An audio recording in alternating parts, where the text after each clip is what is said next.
ਸ਼ਲੋਕ ਮਹੱਲਾ ਦੂਜਾ। ਏਕ ਨਹੀਂ ਦਾਤ ਆਪਤ ਦੇ ਜੋ ਪਾਈਏ, ਨਾਨਕ ਸਾ ਕਰਮਾਤ ਸਾਹਿਬ ਤੁਠੇ ਜੇ ਮਿਲੇ। ਏਕ ਨਹੀਂ ਦਾਤ ਆਪਸ ਤੇ ਜੋ ਪਾਈਏ, ਨਾਨਕ ਸਾ ਕਰਮਾਤ ਸਾਹਿਬ ਤੁਠੇ ਜੇ ਮਿਲੇ। ਮੱਲਾ ਦੂਜਾ। ਏਕ ਨਹੀਂ ਚਾਕਰੀ ਜਿਤ ਬਹੁ ਖਸਮ ਨ ਜਾਏ, ਨਾਨਕ ਸੇਵਕ ਕਾਂਡੀਏ ਜਿਸੇ ਕੀ ਖਸਮ ਸਮਾਏ। ਪੌੜੀ। ਨਾਨਕ ਅੰਤ ਨ ਜਾਪਣੀ ਹਰ ਤਾਂ ਕੇ ਪਾਰਾਵਾਰ, ਆਪ ਕਰਾਏ ਸਾਖਤੀ ਫਿਰ ਆਪ ਕਰਾਏ ਮਾਰ। ਇਕ ਨਾ ਗਲੀ ਜੰਜੀਰੀਆਂ ਇਕ ਤੁਰੀ ਚੜੇ ਦਿਸਿਆਰ, ਆਪ ਕਰਾਏ ਕਰੇ ਆਪ ਹੋਂ ਕੈਸੂ ਕਰੀ ਪੁਕਾਰ। ਨਾਨਕ ਕਰੁਣਾ ਜਿਨ ਕੀਆ ਫਿਰ ਤਿਸ ਹੀ ਕਰੁਣੀ ਸਾਰ।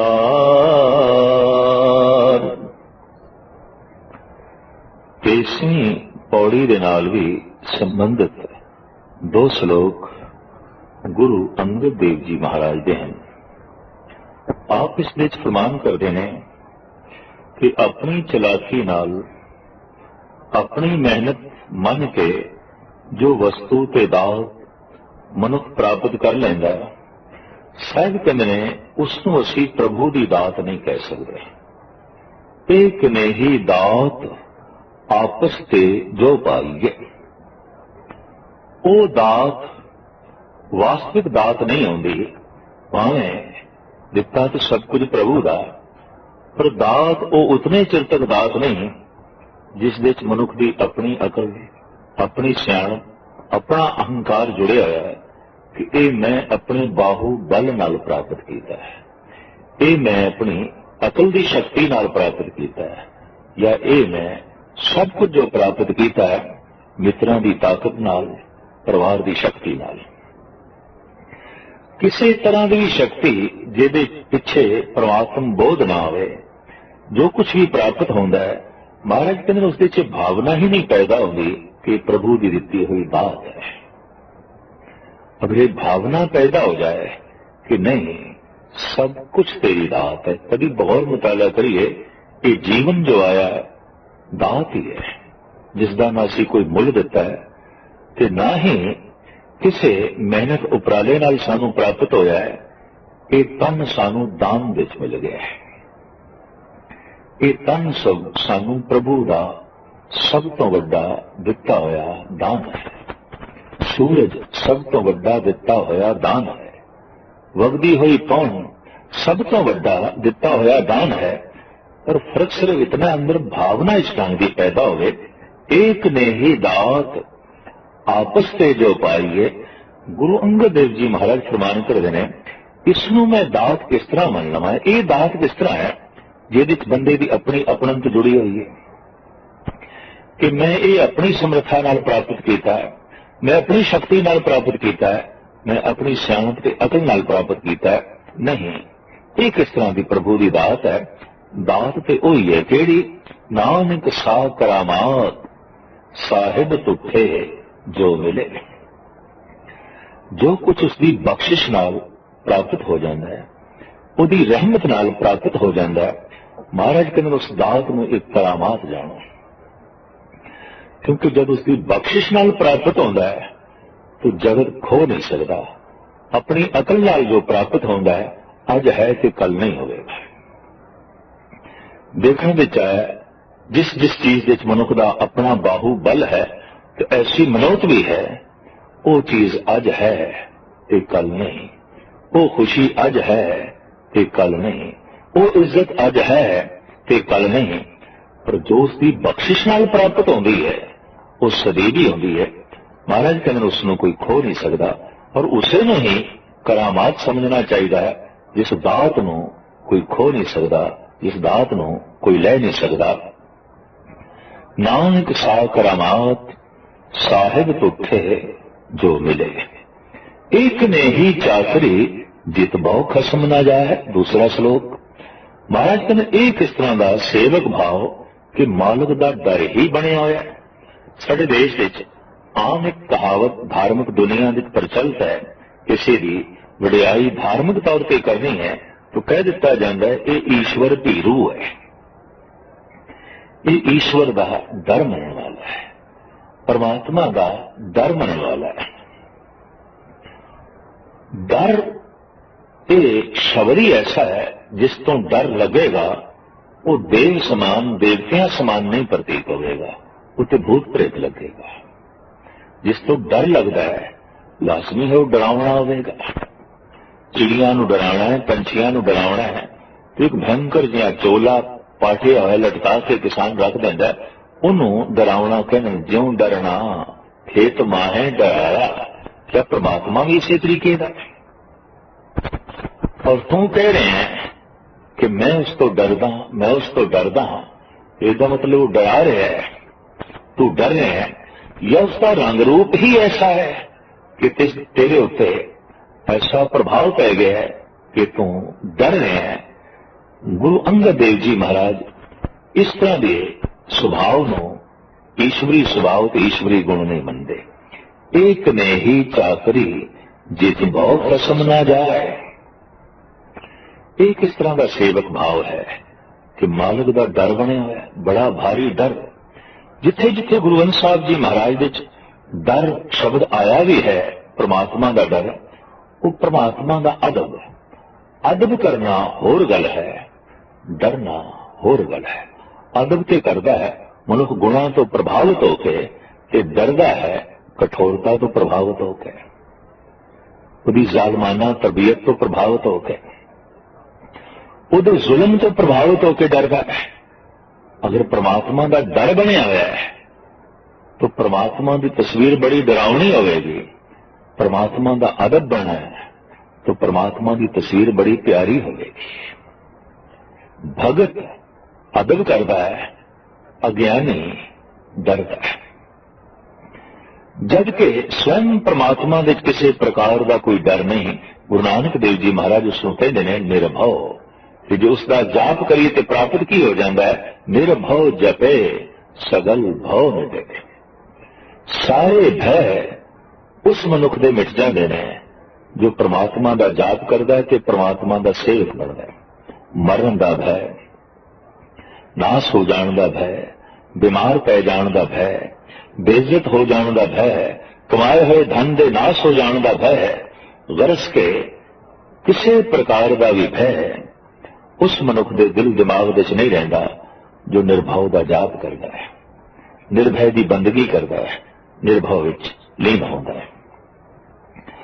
साहिब श्री गुरु अंगद देव जी महाराज का इत्थे फरमान है भी एक इस तरह की चाकरी, एक इस तरह का सेवक भाव जिहड़ा कहंदा पिया कि मैनू ईश्वर का डर है, मैं उस तो डर गया। तो तेरा ऐसा कहना इस गल का सबूत है कि ईश्वर की तस्वीर कोई मोहनी ते प्यारी नहीं है, कोई दैवी गुणा नाल सम्मिलित नहीं है। मनुख डरदा उस तो है जिसदे जुल्म तो प्रभावित होवे। मनुख अदब उत्थे करता है जिसदे प्यार तो प्रभावित होवे, जिसदे गुणों तो प्रभावित होवे। अदब करके कोई झुक रहा है, एक गल होर है, डर के कोई झुक रहा है, ये गल कोई होर है। दो तरह के बंदे झुकते हैं किसी के अगों। एक डर दे मारे हुए झुकते हैं, एक अदब करके झुकते हैं। जो डर का मारे हुआ झुक रहा है उसकी कठोरता का भय है, उसके जुल्म के अत्याचार का भय है।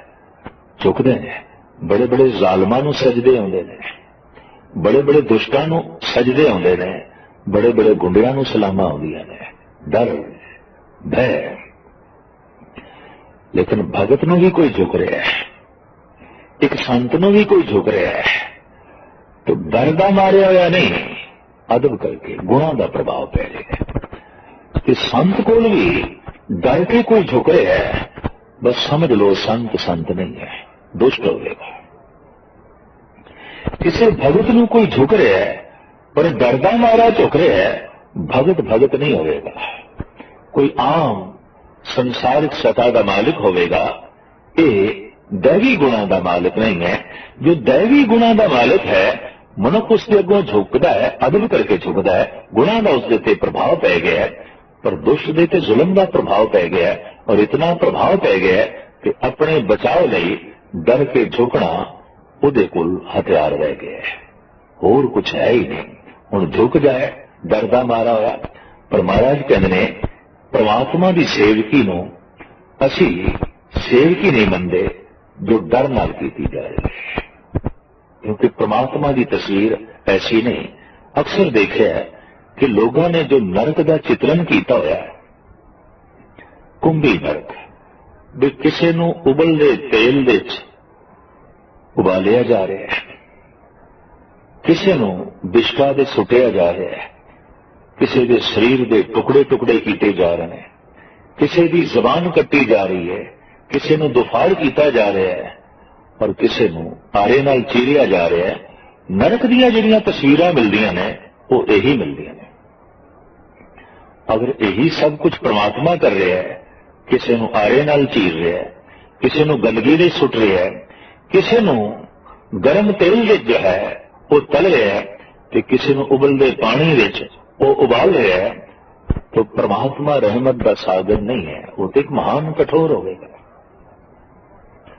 वो दया की मूर्ति नहीं है, वो तो एक हुक्मरान ते जालिम की जो है मूर्ति होगी।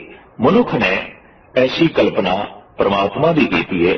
अगर ऐसा परमात्मा है तो डर के ही सजदा हो सकता है, अदब नाल सजदा नहीं हो सकता, भावना नाल सजदा नहीं हो सकता, प्यार नाल सजदा नहीं हो सकता, डर के ही सजदा हो सकता है। महाराज कहन नहीं, प्रभु तो ऐसा मनमोहन है, वो तो ऐसा कोमल है, वो तो ऐसा प्यारा है, जब भी भगत झुकते ने उसके गुणों तो प्रभावित होके, उसके स्वभाव तो प्रभावित होके, उसके प्यार तो जो है प्रभावित होके।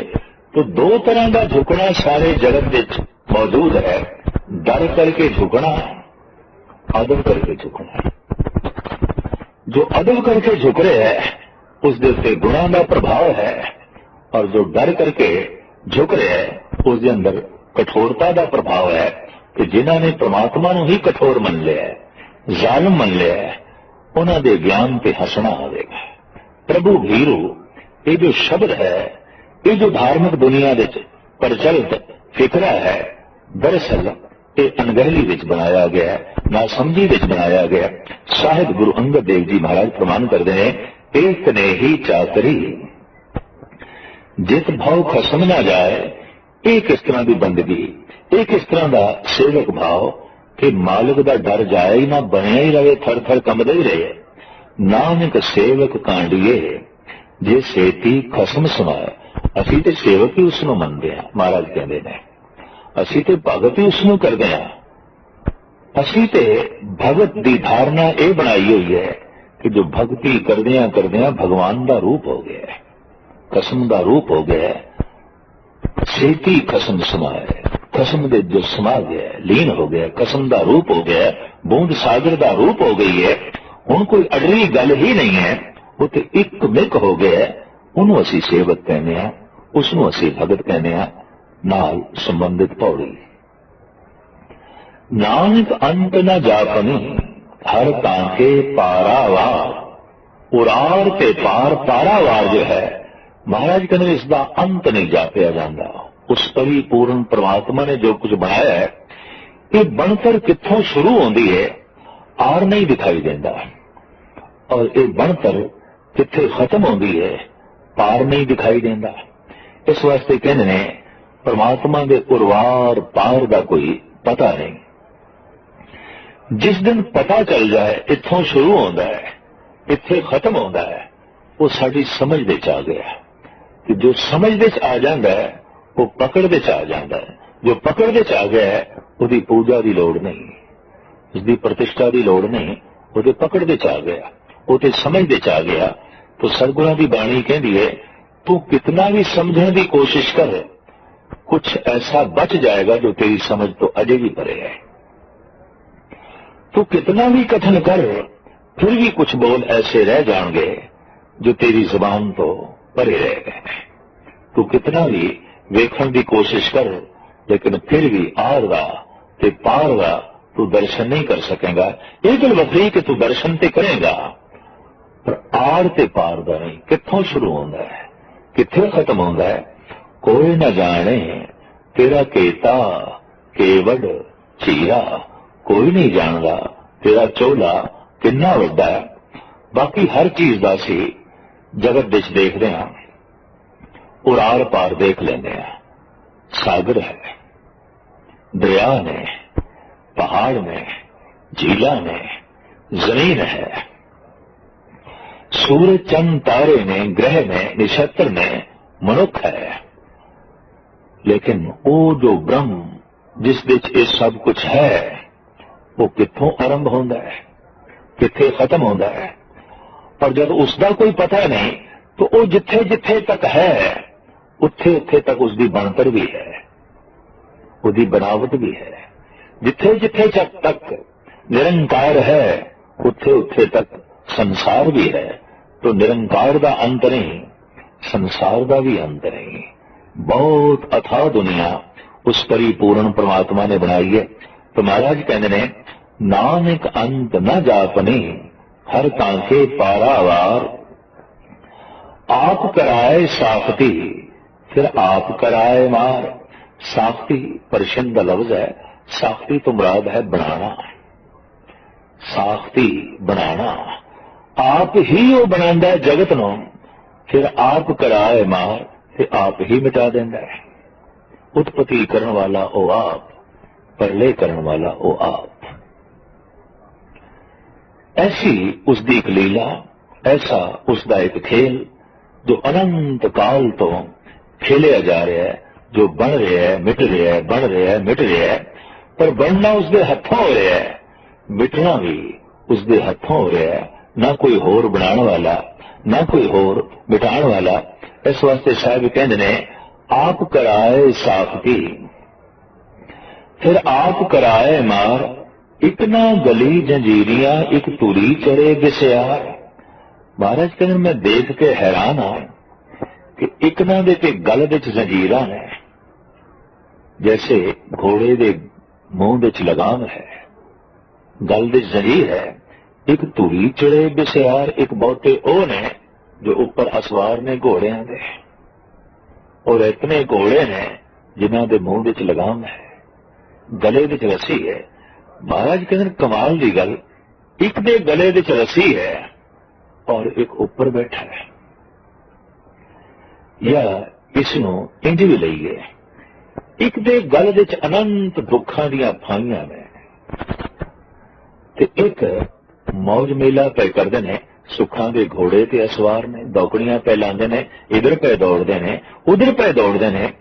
पर एक दे गल विच की है, अनंत दुखां दीयां जंजीरां। दुख ऐसा है सुकोड़ के रख देंदा है।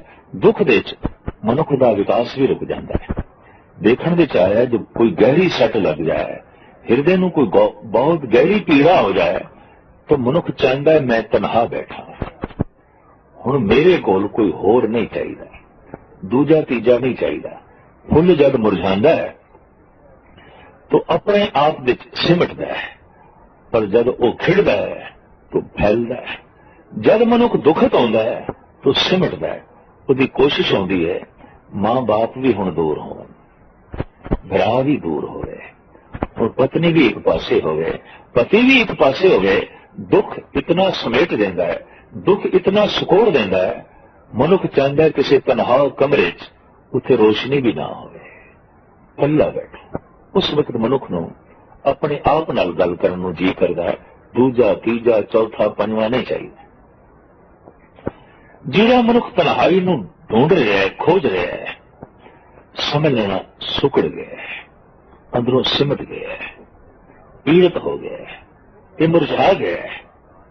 पर जब मनुख आनंदित हो गए, आनंद से वंडना चाहता है, ढोल बजा के दसना चाहता है मेरे घर में शादी है, ये रोशनी करके दसना चाहता है मेरे घर में उत्सव है, ये शोर शराबा करके दसना चाहता है मेरे घर में मौज मेला है। पर दुखद है कि नहीं, हम सब तो एक पासे गोशा तन्हाई विच। तो दुख सिकोड़ के रख दिंदा है। सुख आनंद ये फैलाव है। मनुख दा जी करदा है सारियां नूं दसां, सारियां नूं पता होवे। मनुख भावें समझे भावें ना समझे। विआह शादी दे घर विच ढोल वजाण दा मतलब इतना है असीं ते आनंदित हां, असीं ते खुश हां, पर जगत नूं भी पता चलना चाहिए कि असीं खुश हां। दूजियां नूं भी पता चलना चाहिए साडे घर मौज मेल है। दूजियां नूं भी पता चलना चाहिए असीं नच रहे हां, असीं मौज मस्ती कर रहे हां। ढोल वजाण दे पिछे इतनी ही जो है कल्पना काम कर रही है, इतनी ही भावना काम कर रही है। यही कारण है कि पंजाबी दा ते एक मुहावरा बन गया कि हुण तू ढोल ना वजा। ये गल हुण तू सारियां नूं ना दस, सारियां तक जो है प्रगट ना कर, छुपा के रख। ढोल वजाण दा ते मतलब यह है सारियां नूं दसना। तो जिस घर विच ढोल वजन खुशी है तो खुशी तो मनुख सारियां नूं दस देना चाहता है। पर दुख है, कोई गहरी पीड़ है, बहुत गहरी सच लग गई है, गोशा तन्हाई च चला जाता है, एकांत कमरे च बैठ जाता है, कहता हुण दूजा नहीं चाहिए, तीजा नहीं चाहिए, ये सुकड़ना है। तो महाराज कहन देखने एक अद्धे गले देखते दुखों दियां जंजीरां ही जंजीरां ने, जकड़े हुए ने, पकड़े हुए ने, सीमत जिहां बैठे ने। एक धूरी चढ़े बेसियार, एक बहुते ओ ने घोड़ियां ते असवार ने, सुखां दे घोड़ियां ते असवार ने, मौज मेला पे जाए करते ने, भजदे दौड़दे फिरदे पए ने। आप कराए करे आप, हों कैसों करी पुकार। पर यह सारा खेल प्रभु आप करदा है, किस दे अगों फरियाद करिए? उस तो इलावा होर किस दे अगों पुकार करिए? कि एक ने दे गलियां दी जंजीरां, इकना दे गल जकड़े हुए, एक बहुत उच्चा बोल रहे हैं, अपनी खुशी नूं दस रहे हैं, इकना दे गल दे भाई आवाज भी नहीं निकलती, बोल भी नहीं निकलता। महाराज कहते ने ये फरियाद किसदे अगों करिए? जबकि सारा करना उस प्रभु तो हो रहा है, सारी साख्ती उस प्रभु तो हो रही है, सारी लीला उस प्रभु तो हो रही है। अखीर विच महाराज कहते ने नानक करना जिन किया फिर तिस ही करनी सार। उस परिपूर्ण परमात्मा ने जो कुछ ये जगत बनाया है करना, उसने जो कुछ ये किया है दरअसल संभाल भी वो आप करता है। ऐसा नहीं कि बना के वो एक पासे बैठ गया कि संभाल नहीं कर रहा। अभागी है ओ मां, दुष्ट ओ मां जो बच्चे को जन्म देके बेफिक्र हो गई है, बच्चे की सार नहीं लेती गई, बच्चे के रोने नूं अनगैला कर रही है। वो भुख नाल तड़प रहा है, ये परवाह नहीं करती, ये मां नहीं होएगी, ये ते दुष्ट होएगी। सारा संसार बनाया परमात्मा ने इस तरीके नाल वो जननी भी है, मां भी है, कि वो बेफिक्र हो जाए, एक पासे हो जाए, सार ही ना लगे। महाराज कहते ऐसी गल नहीं है। नानक करना जिन किया फिर तिस ही करनी सार। जिसने ये सारा जगत बनवाया है, ब्रह्मंड बनाया है, बनतर बनाई है, सार भी वो आप कर रहे हैं, संभाल भी वो आप कर रहे हैं। देखने विच आया है वाकई जर्रे तो लेके सूरज तक वो संभाल कर रहा है, तभी तो सब कुछ नियम दे चल रहे हैं, मर्यादा दे चल रहे हैं। अगर उसकी संभाल ना होवे तो साडे शरीर दे भी बेनियमी हो सकती है। हो सकता है साडे दंद सिर ते जा लगन, साडे हाथ थले रह जान, लत्तां ऊपर हो जान, हो सकता है नक पिछे लगे, अखां अगों लग जान। नहीं, ये जी तरतीब है, ये जी बनतर है, स्पष्ट दिखाई दे रहा है कि संभाल है उसकी। और नियम नूं जिहड़ा कायम रखना है, हमेशा लिए कायम रखना है। इस नियम में कोई तब्दीली ना हो, परिवर्तन ना हो। ये नियम अज है तो कल टूट ना जाए। ये जो सदीवी लागू है, इससे ही स्पष्ट है कि संभाल कर रहे हैं, देख रेख कर रहे हैं।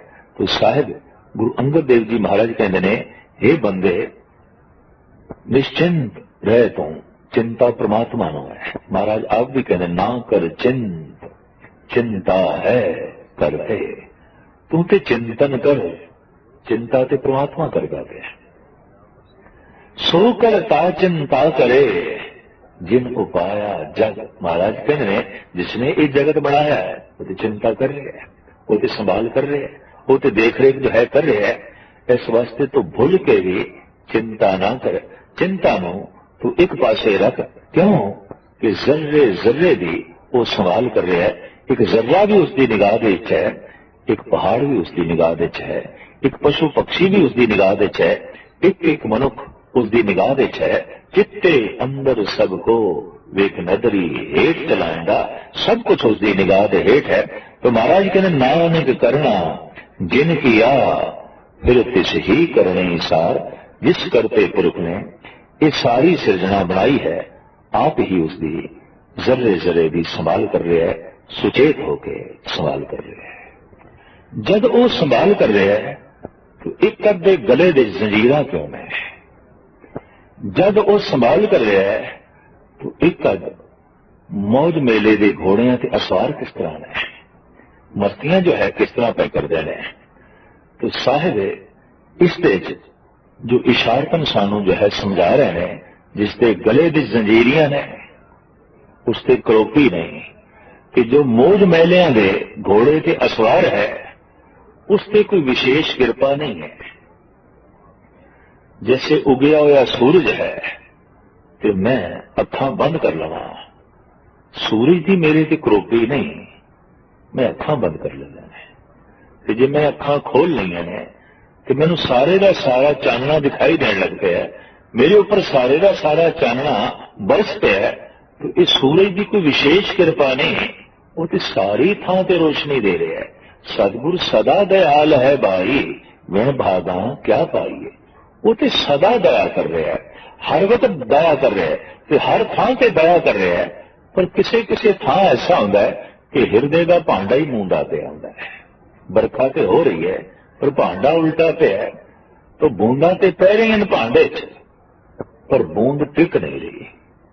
कृपा सदैवी हो रही है हर मनुख दे उत्ते, बरखा सदैवी हो रही है हर मनुख दे उत्ते, हर जीव दे उत्ते। बस जिन्हां दे भांडे पुठे पै ने, वो बरखा, वो रहमत, वो आनंद उन्हां दे टिकदा नहीं, बह जांदा है। सतसंग महज इसलिए है कि असी अपना पुठा भांडा सीधा कर लईए, अपनी पात्रता बना लईए, ताकि वो अगम्मी बरखा जो रहमत दी हो रही है उन्होंने संजो के रख सकीए, उसनों समेट के रख सकीए। बस सत्संग का इतना लाभ है।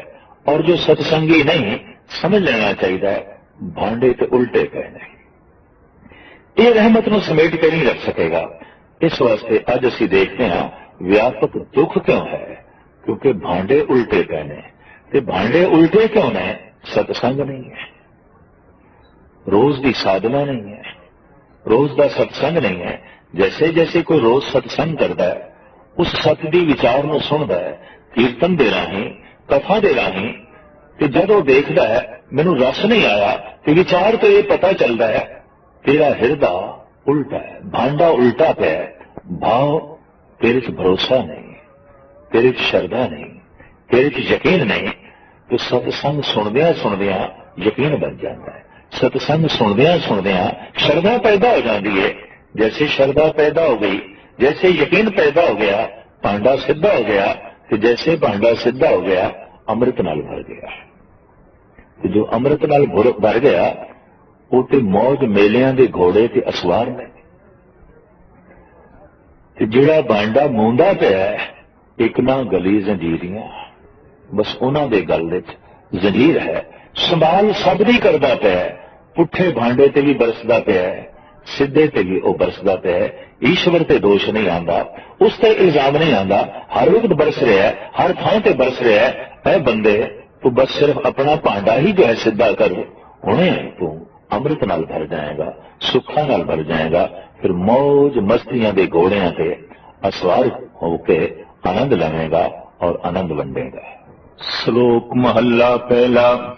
आपे भांडे साजियन आपे पूरन दे, एक ने दुध समाइए एक चुल्ले रैन चढ़े, एक ने हाली पै सवन एक ऊपर रैन खड़े,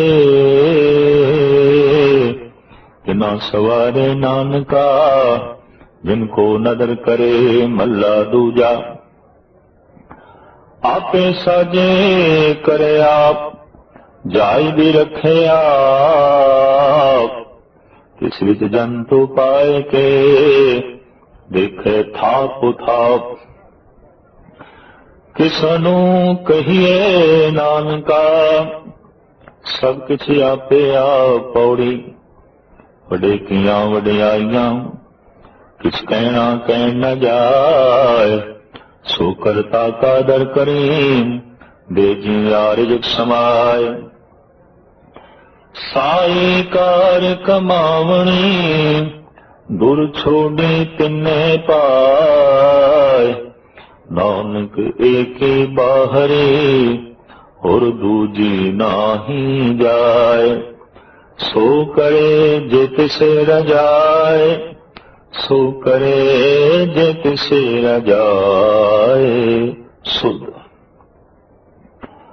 आसा दीवार दी 24वीं पौड़ी और आसा दीवार दी समाप्ति दी पौड़ी। इस नाल भी 2 श्लोक ने, एक गुरु नानक देव जी महाराज दा, एक दूजे पातशाह गुरु अंगद देव जी महाराज दा। करीबन करीबन दोहां विच ख्यालां दी लड़ी इक्को ही चलदी है। आपे भांडे साजियन, आपे पूरण दे। इत्थे गुरु नानक देव जी महाराज अकाल पुरख नूं एक कुम्हार नाल तशबीह देंदे ने कि कुम्हार दी तरह है। उन्हें तरह तरह के जीवां दे भांडे घड़े ने। देखते हैं कुमार घड़े बना रहा है, मटकियां बना रहा है, कसौरे बना रहा है, कूजे बना रहा है। किसी के उत्ते बड़े सोहने ढंग की चित्रकारी कर रहा है, किसी नूं उंजी सादा रहन देंदा पिया, मामूली जिहा रंग जो है पा देता है। अनंत घड़े। फिर ये घड़े वख वख लोगों के घरां च गए। किसी ने उहदे च दुध पा के रखे और किसी ने उस भांडे नूं अग ते धर दिता है। दिन रात अग ते पे थले अग पई बलदी है। इसनूं कबीर अपने ढंग नाल कहने, काहू में मोती मुक्ताहल, काहू ब्याद लगाई। कुमारे एक जो माटी गूंदी, बौबिद बानी लाई। काहू में मोती मुक्ताहल, काहू ब्याद लगाई। उस कुमार ने तरह तरह के जोड़े भांडे बनाए ने। किसी ने घर विच उसे भांडे के अंदर मोतियां नूं रखिया है, हीरियां नूं छुपा के रखे है उस बने हुए भांडे विच। पर कोई ओही भांडा अग दे उत्ते चढ़िया होया, तपिया पिया। हे प्रभु, ये जीवां दे भांडे जो तू साजे ने, देखदे हां किसी दे अंदर ते ज्ञान दा हीरा चमकदा पिया, किसी दे अंदर भगती दे मोती पए हुए ने, किसी दे अंदर दैवी गुणा दे रतन पए ने, पन्ने पए ने, मूंगे जवाहरात पए ने। पर कोई दुखां दे चुल्हे ते ही सड़दे पए ने और तप रहे ने दिन रात। प्रभु भांडे ते तू ही बनाए ने, साजना ते तेरी है, पर एक कमाल दी साजना है। किसी च हीरे ते मोती ते कोई चुल्हे ते जो है चढ़िया होया है। साहिब श्री गुरु नानक देव जी महाराज कहने ने, मैं इस ढंग नाल देखदा पिया, आपे भांडे साजियन, आपे पूर्ण दे। आप ही इन्हां भांडियां की साजना करदा है, आप ही इन्हां नूं पाया तकमील तक लै जांदा है। पर इतनी दुध समाई है, एक चुल्हे रहन चले गए। इतना विच के सांभ के दुध रख दिता जांदा है, पर एक अग्नि ते चढ़े हुए ने, पट्ठी ते पए ने, अग ते ही पए ने। अगर मनुख भांडे की तरह है तो वाकई इसके अंदर दैवी गुणों का दुध भी पिया होगा, और ये भांडे की तरह है तो फिर चुल्हे भी चढ़िया होगा, किधरे न किधरे चुल्हे ते चढ़िया पिया होगा। देखते हैं बहुते भांडे ते चुल्हे ते ही चढ़े हुए हैं। कोई किसी दुख दे कोई किसी दुख दे कोई किसी विपता च कोई किसी विपता च। अक्सर ऐसा होता है कि मनुख अपनी अकल ज्यादा समझदा है, दूजे दा धन ज्यादा समझदा है, अपना दुख छोटा भी वड्डा मनदा है ते दूजे दा निक्का जिहा सुख भी बहुत वड्डा मन लैंदा है। ये मनुख दे देखण दे अपने जो है पैमाने ने। बाबा फरीद कहते ने आम बंदियां दा ते कहना एक पासे, मैनू भी यह भुलेखा लग गया सी कि मैं दुखी हाँ, जगत सुखी है, मेरे नालों सारा जगत सुखी है और दुखी हाँ तो केवल मैं। पर जब मेरी ये सोचनी सी उदों मैं खड्ड विच खड़ा सी, दुनिया मैनू महल माड़ियां ते बैठी हुई दिखाई देंदी सी। सहज सहज मैं भी चढ़ना शुरू किया कि जब पहाड़ी की शिखर ते पहुंचया, पहाड़ की चोटी ते मैं पहुंचया तो मैं की देखा, दुखां की अग ते घर घर विच पई बलदी है। बाबे फरीद का यह श्लोक बड़ा कीमती श्लोक है। आप कहते फरीदा मैं जानिया दुख मुझको, दुख सगाया जग उच्चे चढ़ के देखया तो घर घर यह अग। घर घर विच मैनू भांडे चुल्हे ते चढ़े दिखाई देंदे पे, घर घर विच अग बलदी हुई दिखाई दे रही है। पर उच्चे चढ़ के देखया, बिना ऊंचाई ते चढ़िया ये असलियत दिखाई नहीं देगी कि ऊंचाई है ज्ञान दी, ऊंचाई है सूझ समझ दी। जब कोई मनुख सूझ समझ दी उच्ची टीसी ते पहुंच रहा है, सारा जगत उसनों दुख की लपेट विच दिखाई देता है। गुरु नानक देव जी महाराज ने ते ये फैसला कुन गल कर दी है कि बाली रोवै नाए भतार, नानक दुखिया सब संसार। गुरु नानक देव जी महाराज के ये दो वाक जगत प्रसिद्ध है, नानक दुखिया सब संसार। ऐ बंदे सिर्फ तू ही दुखी नहीं, सारा जगत दुख दे है। पर चूल्हे पे भी उसने जब कोई भांडे चाड़े हैं, कुछ मकसद ते होगा, आखिर उसका कुछ न कुछ तो मुद्दा होगा। एक सूफी का कहना है, जख्म जब भी कोई जहनो दिल पर लगा, जिंदगी की तरफ एक दरीचा खुला, हम भी गोया किसी साज के तार हैं, चोट खाते रहे गुनगुनाते रहे। जरब ना पहुंचाइए तंती साज से तो उस दे चों संगीत नहीं निकलता, गीत नहीं निकलता। अगर मनुख नो एक सितार मन लीए, अगर मनुख नो एक साज मन लीए, तो मैं देखा वही साज चंगे वजे ने जिन्हां दी तारां ते कोई जरब पहुंची है, जिन्हां दी तारां ते कोई चोट पहुंची है। जिन्हां दी तारां ते कोई चोट नहीं पहुंची, उन्हां दे संगीत ते अज तक नहीं निकल सकिया। वो साज एवें पै ने। दुनिया भर के दार्शनिक भगत संत जन 99% ओही ने जो दुखा की खाण विचों निकले ने, जो गम दे डूंगियां धारावां विचों मोतियां की तरह जो है निकले ने। जापदा है ये भी एक प्रभु की लोड़ सी। जैसे जरब पहुंचाए बिना साज विचों संगीत नहीं निकलता, डूंगी धार विच डुबकी लाए बिना मोतियां की प्राप्ति नहीं। इसी तरीके नाल दुख नूं गहरे तल विच समझे बिना सुख का अनुभव मानना भी बड़ा औखा है। यही कारण है कि विपरीत हालत परिपूर्ण परमात्मा ने बनाई है। इस वास्ते सुख का बहुत वड्डा बोध उन्होंने ही प्राप्त होया है, उन्होंने ही मिले है जिन्हां कोल दुख का बहुत वड्डा बोध सी। इस वास्ते दुख नूं किधरे परमात्मा की क्रोपी ना मन लईए। कहते दुख भूख सदमा ए भेदाव तेरी दातार। तो महाराज कहते इतनी दुध समाइए एक चूल्हे रहन चले। इकना देश से दुध पे जमदिया ही राजकुमार जमदियां ही ठाठ पाठ, जमदियां ही शान शौकत, पर एक चुल्हे ते पए ने, अग ते जो है पए ने। पर इस दे विच कदी गौर मुताला करिए, जिंदगी विच कोई चुनौती ना होवे, कोई संघर्ष ना होवे कि मनुख अगे नहीं बढ़ता, अगाह नहीं बढ़ सकता। कि सब तो बड़ा संघर्ष है दुख। इस दुख नूं ही महात्मा बुद्ध ने समझिया कि सिद्धार्थ महात्मा बन गए। इस दुख तो हिरदा पीड़ित होया, चाहे दुख किसी होर दा सी, अपना नहीं सी। किसी बुढ़े नूं वेखिया, किसी दी लाश वेखी है, मुरझाया हुआ फुल वेखिया, रोंदे होए कोई मनुख देख लेने।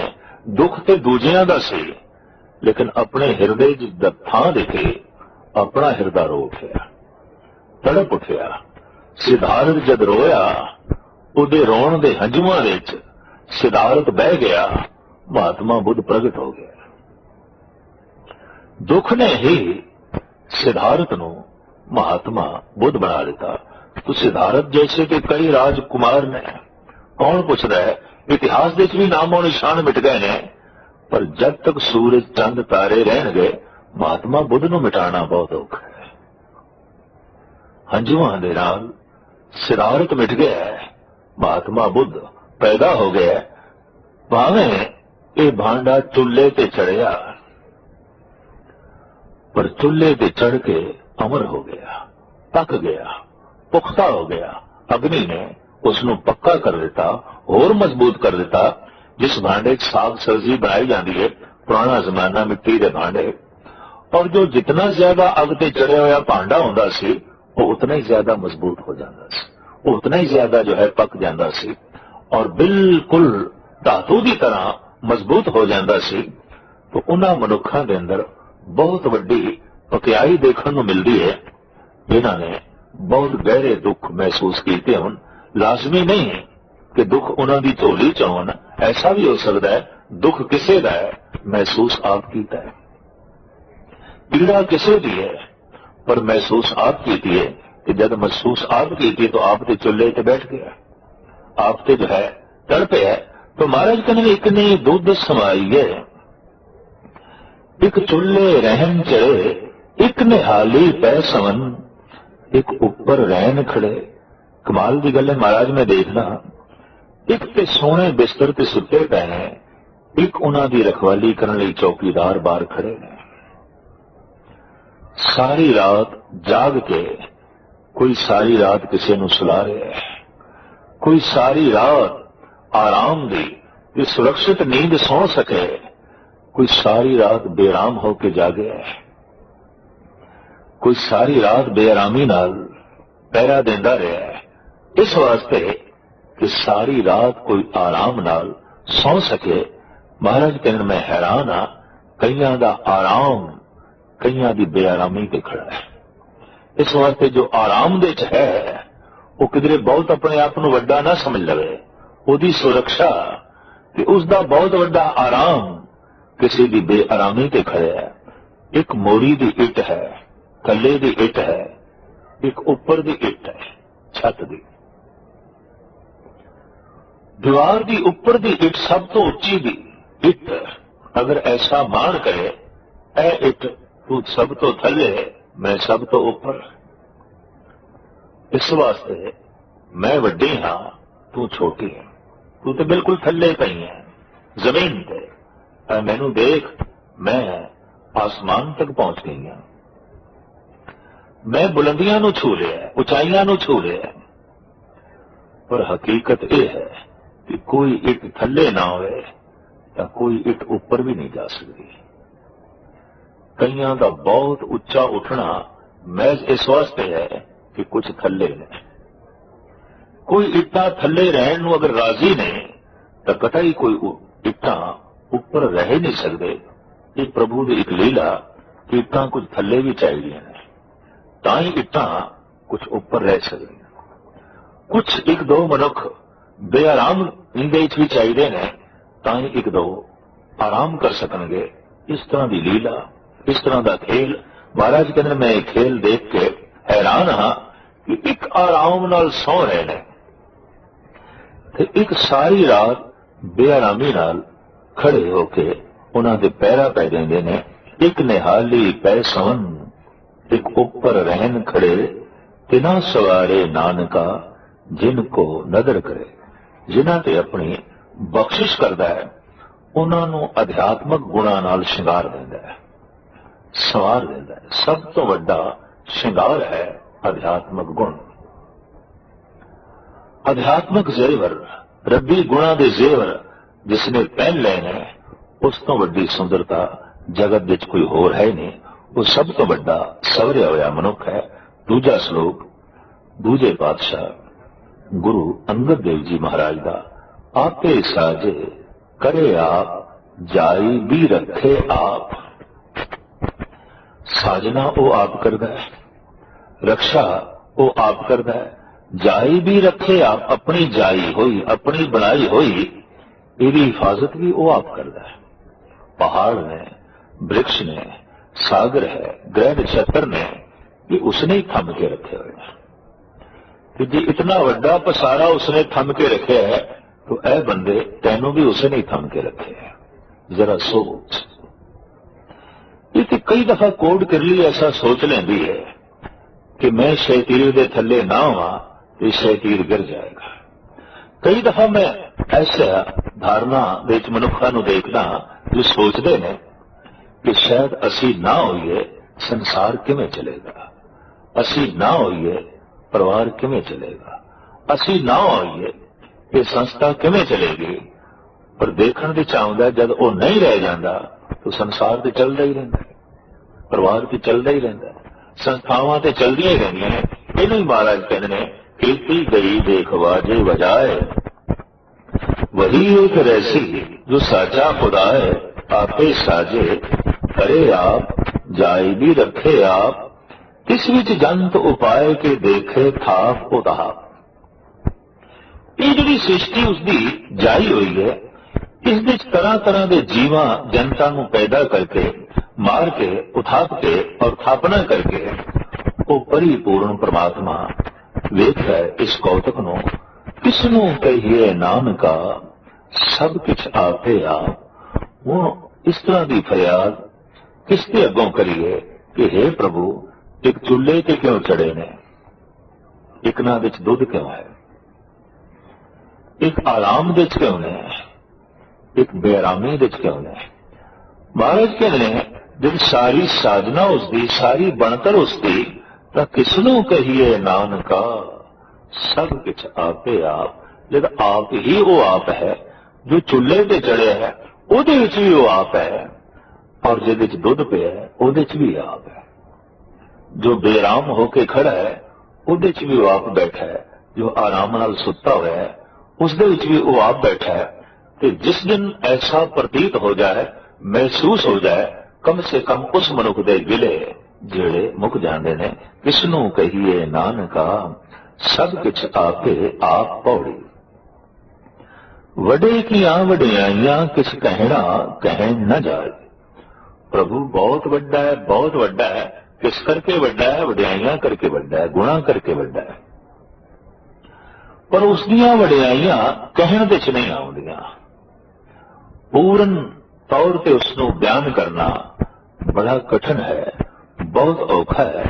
वडे किया वडियाइयां किस कहना कहन न जाए। कुरान शरीफ ने अपने ढंग नाल उसदियां वडियाइयां नूं बयान कीता है। गीता ने अपने ढंग नाल उसदे गुण जगत के सामने रखे थे। इसी तरीके नाल असीं देखते हैं धम्मपद है, बाइबल है, वो अपने ढंग नाल प्रभु के गुणों का उचारण करते हैं।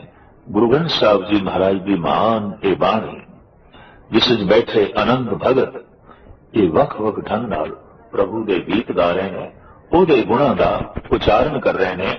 और गुणों का बार बार उचारण करना महज इस वास्ते है कि किसी तरीके नाल मनुख के उत्ते गुणों का प्रभाव पैदा है। जिस दिन गुणों का प्रभाव पैदा है उस दिन मनुख के अंदर अरब भी पैदा हो जाता है, सत्कार भी पैदा हो जाता है। बस गुणों को बार बार रिपीट करना, दोहराना इस वास्ते है कि गुणों का मनुख के उत्ते प्रभाव पै जाए और मनुख जीवे ईश्वरी प्रभाव हेठ।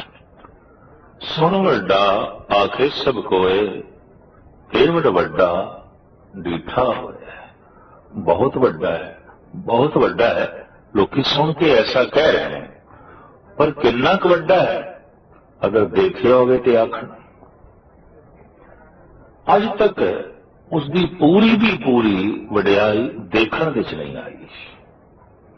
देखण तो मुराद यह है कि पूरे का पूरा दृष्टि विच नहीं आया, पूरे का पूरा जबान ते नहीं आ सकिया। सुन सुन के लोगों ने वड्डा उसनों जरूर आख्या है और वड्डा उसनों जरूर अनुभव किया है, पर उहदे उरार पार का नहीं पता चलिया।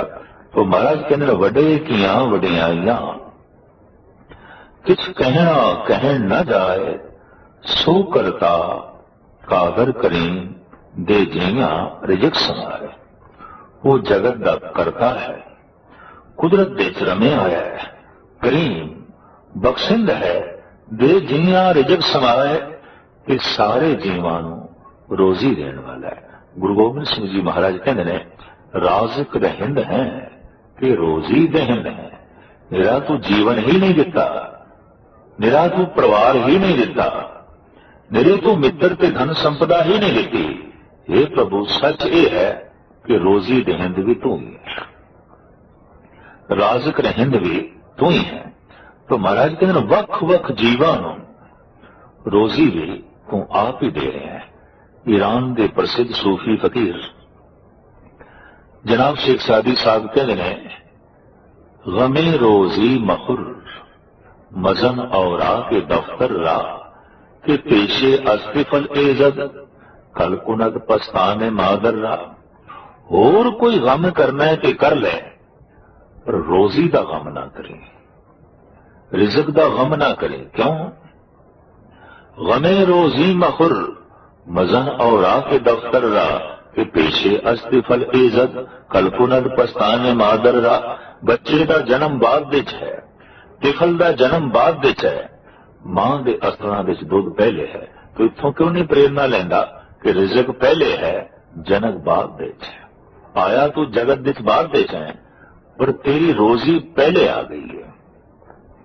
इसनूं सतगुरु कहने पहले देते रिजक संभाहा, पाछे देते जंतु बाहा। जीव जंतु बाद विच पैदा होने ने, उन्हां दा रिजक पहले आउंदा है। इनू साहिब गुरु अर्जन देव जी महाराज ने भी अपने ढंग नाल बयान किया है कि प्रथमे माखन पाछे दूध, मैलू कीनो साबन सूद। प्रथमे माखन, मां दे अस्थन पहले है, दुध बाद विच है। बच्चे का जन्म बाद विच है, उहदी रोजी पहली है। एक बच्चे उत्ते ये जो नियम लागू है, वड्डे ते जवान ते पशु पक्षियां ते परिंद चरिंद ते बनस्पति ते सब कुछ ते ये नियम लागू है। उन्हां दी होंद बाद विच प्रगट होई है, रोजी पहले आई है। ते जब कोई रोजी की चिंता करता है, दरअसल खामा दिल दिमाग उत्ते बोझ सहेड़दा है। सिर सिर रिजक संभाहे ठाकर काहे मन भव करया। भगत धन्ना जी तो इत्थे तक कहने ने पाखाण कीत गुपत होए रहता, तांचो मार्ग नाही कह धन्ना पूरन ताहू को मतरे जिए डराई। ऐ जी भूल के भी डरी ना, पत्थर दे अंदर कीड़ा है, बाहर आने का कोई द्वार भी नहीं, पर उन्होंने अंदर ही रिजक दे जाता है। कि जिसनों ऐसी थां ते रिजक देंदा होवे, वो तेनों रिजक नहीं देवेगा। तू ऐसा क्यों सोचता है, तू ऐसा क्यों विचार करता है? सो करता कादर कहीं दे जिया रिजक समाए, सारी कार कमावनी दुर छोड़ी तिन्ने पाए। मनुख आखिर ओही कार कमावदा है जो पूर्वले संस्कारां दे मुताबिक इस दे मस्तक ते लिखी होंदी है। भाव जन्म दर जन्म जो बने हुए संस्कार ने, वो एक ऐसी रेखा बन जाती है कि मनुख बार बार फिर उसे च ही चलता है। ये भी एक प्रभु की नियमावली है। जब तब दे नाल ਪੁਰਾਤਨ ਬਣੇ ਹੋਏ ਸੰਸਕਾਰਾਂ ਨੂੰ ਮਿਟਾ ਕੇ ਨਵੀਂ ਰੇਖਾ ਬਣਾਣੀ ਹੈ ਤਾਂ ਕਿ ਸਾਗਰ ਤੱਕ ਪਹੁੰਚ ਸਕੇ। ਜਿਹੜੀ ਪਾਣੀ ਦੀ ਰੇਖਾ ਵਿਪਰੀਤ ਦਸ਼ਾ 'ਚ ਬਣ ਗਈ ਹੈ ਸਾਗਰ ਤੋਂ, ਸਾਗਰ ਨਾਲ ਮਿਲਣਾ ਔਖਾ ਹੋ ਸਕਦਾ, ਰਸਤੇ 'ਚ ਹੀ ਸੁੱਕ ਸੜ ਜਾਏ। ਤਾਂ ਸਾਹਿਬ ਕਹਿੰਦੇ ਨੇ ਧੁਰ ਦਰਗਾਹੋਂ ਸੰਸਕਾਰਾਂ ਦੀ ਰੇਖਾ ਜਿਨ੍ਹਾਂ ਦੇ ਮਸਤਕ ਤੇ ਜੈਸੀ ਪਈ ਹੈ ਉਹ ਉਸ ਤਰ੍ਹਾਂ ਦੀ ਕਾਰ ਕਮਾਈ ਜਾ ਰਹੇ ਨੇ। ਨਾਨਕ ਏਕੀ ਬਾਹਰੀ ਹੋਰ ਦੂਜੀ ਨਾਹੀਂ ਜਾਏ। ਮਹਾਰਾਜ ਕਹਿੰਦੇ ਉਸ ਇੱਕ ਤੋਂ ਬਿਨਾਂ ਹੋਰ ਕੋਈ ਐਸੀ ਦੂਜੀ ਜਗ੍ਹਾ ਨਹੀਂ ਜਿੱਥੇ ਮਨੁੱਖ ਮੰਗੇ, ਫਰਿਆਦ ਕਰੇ। ਉਸ ਇੱਕ ਤੋਂ ਬਿਨਾਂ ਐਸੀ ਹੋਰ ਕੋਈ ਦੂਜੀ ਜਗ੍ਹਾ ਹੀ ਨਹੀਂ ਜਿਹਦੇ ਅੱਗੋਂ ਵਡਿਆਈਆਂ ਦਾ ਉਚਾਰਨ ਹੋਵੇ। ਐਸਾ ਨਾ ਕੋਈ ਹੋਰ ਕਾਦਰ ਹੈ, ਨਾ ਕੋਈ ਉਸ ਵਰਗਾ ਹੋਰ ਕੋਈ ਕਰੀਮ ਹੈ ਤੇ ਰਹੀਮ ਹੈ, ਨਾ ਹੀ ਕੋਈ ਉਸ ਵਰਗਾ ਹੋਰ ਇਤਨਾ ਕੋਈ ਵੱਡਾ ਹੈ। ਨਾਨਕ ਏਕੀ ਬਾਹਰੀ ਹੋਰ ਦੂਜੀ ਨਾਹੀਂ ਜਾਏ, ਸੋ ਕਰੇ ਜੇ ਕਿਸੇ ਰਜਾਏ। ਜਗਤ ਵਿੱਚ ਪਰਿਪੂਰਨ ਪਰਮਾਤਮਾ ਉਹੀ ਕੁਝ ਕਰ ਰਿਹਾ ਹੈ ਜੋ ਉਸ ਦੀ ਰਜ਼ਾ ਹੈ, ਜੋ ਉਸ ਦੀ ਮਰਜ਼ੀ ਹੈ, ਜੋ ਉਸ ਦਾ ਭਾਣਾ ਹੈ। ਮੂਲ ਉਪਦੇਸ਼ ਉਸ ਦੀ ਰਜ਼ਾ ਦੇ ਵਿੱਚ ਰਹਿਣਾ ਹੈ, ਉਸ ਦੀ ਮਰਜ਼ੀ ਦੇ ਅਨੁਕੂਲ ਚੱਲਣਾ ਹੈ।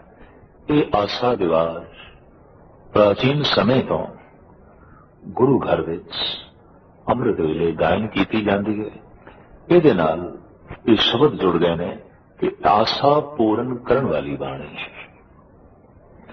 ਇਸ ਦੇ ਜਿਹੜੇ ਸ਼ਲੋਕ ਨੇ, ਇਸ ਦੇ ਜਿਹੜੀਆਂ ਪੌੜੀਆਂ ਨੇ, ਵਹਿਮ ਤੋਮਾਤ ਭਰਮ ਮਨੁੱਖ ਦੇ ਮਨ ਤੋਂ ਦੂਰ ਕਰ ਦਿੰਦੇ ਨੇ। ਗੁਰੂ ਨਾਨਕ ਦੇ ਇਹ ਬੋਲ, ਆਸਾ ਦੀਵਾਰ ਦੀ ਇਹ ਬਾਣੀ ਸ਼ੋਲੇ ਨੇ। ਇਹ ਕੋਈ ਬੁਝੀ ਹੋਈ ਰਾਖ ਨਹੀਂ। ਆਸਾ ਦੀਵਾਰ ਦੇ ਸ਼ਲੋਕਾਂ ਦੇ ਸਾਹਮਣੇ ਫੋਕੇ ਵਹਿਮ ਤੋਮਾਤ ਦਾ ਰਹਿਣਾ ਬੜਾ ਕਠਿਨ ਹੈ ਔਰ ਫੋਕੀਆਂ ਮਨੋਤਾਂ ਇਹਦੇ ਸਾਹਮਣੇ ਨਹੀਂ ਰਹਿ ਸਕਣਗੀਆਂ।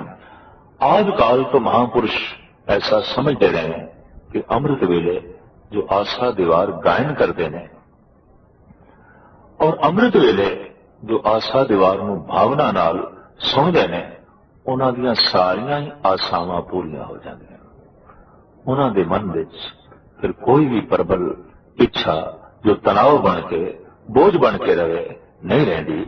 ਉਹਨਾਂ ਦੀ ਪ੍ਰਾਪਤੀ ਵਾਸਤਵਿਕ ਪਰਮਾਤਮਾ ਦੀ ਹੋ ਜਾਂਦੀ ਹੈ ਤੇ ਪਰਮਾਤਮਾ ਦੀ ਪ੍ਰਾਪਤੀ ਇਹ ਹੈ ਕਿ ਸਭੇ ਇੱਛਾ ਪੂਰੀਆਂ ਜਾਂ ਪਾਇਆ ਅਗਮ ਅਪਾਰਾ। ਐਸਾ ਅਗਮ, ਐਸਾ ਅਪਾਰ ਜਦ ਆਸਾ ਦੀਵਾਰ ਦੀ ਬਾਣੀ ਦੁਆਰਾ ਪ੍ਰਾਪਤ ਹੋ ਜਾਂਦਾ ਹੈ ਤਾਂ ਅੰਦਰ ਕੋਈ ਇੱਛਾ ਨਹੀਂ ਰਹਿੰਦੀ, ਅੰਦਰ ਕੋਈ ਤਮੰਨਾ ਨਹੀਂ ਰਹਿੰਦੀ। ਇਹ ਸਾਰੇ ਸ਼ਲੋਕ ਅਗੰਮੀ ਸ਼ਲੋਕ ਨੇ। ਇਹਨਾਂ ਨਾਲ ਜੁੜੀਆਂ ਹੋਈਆਂ ਪੌੜੀਆਂ ਨੇ 24। ਲੇਕਿਨ ਇਸ ਢੰਗ ਦੀ ਵੀ ਗੁਰਦੁਆਰਿਆਂ 'ਚ ਮਰਿਆਦਾ ਹੈ ਕਿ 24 ਛੰਦ ਵੀ ਗੁਰੂ ਰਾਮਦਾਸ ਜੀ ਮਹਾਰਾਜ ਦੇ ਜੋੜ ਕੇ ਪੜ੍ਹੇ ਜਾਂਦੇ ਨੇ, ਜਦਕਿ ਗੁਰੂ ਗ੍ਰੰਥ ਸਾਹਿਬ ਜੀ ਮਹਾਰਾਜ ਵਿੱਚ ਕੇਵਲ ਪੌੜੀਆਂ ਨੇ ਤੇ ਇਹ ਸ਼ਲੋਕ ਨੇ। ਔਰ ਇਹ ਸ਼ਲੋਕ ਗੁਰੂ ਨਾਨਕ ਦੇਵ ਜੀ ਮਹਾਰਾਜ ਦੇ, ਗੁਰੂ ਅੰਗਦ ਦੇਵ ਜੀ ਮਹਾਰਾਜ ਦੇ ਤੇ ਪੌੜੀਆਂ ਸਾਰੀ ਦੀਆਂ ਸਾਰੀਆਂ ਸਾਹਿਬ ਸ਼੍ਰੀ ਗੁਰੂ ਨਾਨਕ ਦੇਵ ਜੀ ਮਹਾਰਾਜ ਦੀਆਂ। ਸਾਹਿਬ ਸ਼੍ਰੀ ਗੁਰੂ ਨਾਨਕ ਦੇਵ ਜੀ ਮਹਾਰਾਜ ਬਖਸ਼ਿਸ਼ ਕਰਨ ਜਿਨ੍ਹਾਂ ਨੇ ਵੀ ਭਾਵਨਾ ਨਾਲ ਇਸ ਵਿਚਾਰ ਨੂੰ ਸਰਵਣ ਕਰਨਾ ਹੈ। ਉਮੀਦ ਹੈ ਸਤਿਗੁਰੂ ਉਹਨਾਂ ਦੀ ਆਸਾਵਾਂ ਨੂੰ ਭਾਗ ਲਾਵਣਗੇ, ਉਹਨਾਂ ਦੀਆਂ ਭਾਵਨਾਵਾਂ ਨੂੰ ਪੂਰਨ ਕਰਨਗੇ। ਸੋ